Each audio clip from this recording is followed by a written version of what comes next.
Usai mengikuti apel gabungan, pecinta motor Win besutan Honda ini ikut mewarnai kegiatan sosialisasi peraturan Wali Kota nomor 36 tahun 2020 tentang pengenaan sanksi administratif terhadap pelanggaran protokol kesehatan dalam pencegahan dan pengendalian coronavirus disease 2019 di Kota Sukabumi.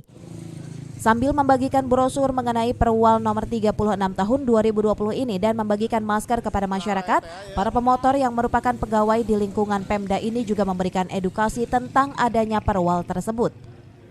Ketua The Winner Sukabumi Yuyuh Subhanuddin ST mengatakan, awal dibentuknya klub The Winner ini melihat dari sejumlah aset motor jenis Win yang terbengkalai, padahal masih bisa dimanfaatkan. Saat ini anggota The Winner Sukabumi berjumlah 22 orang, terdiri dari para pegawai yang ada di lingkungan Setda Kota Sukabumi.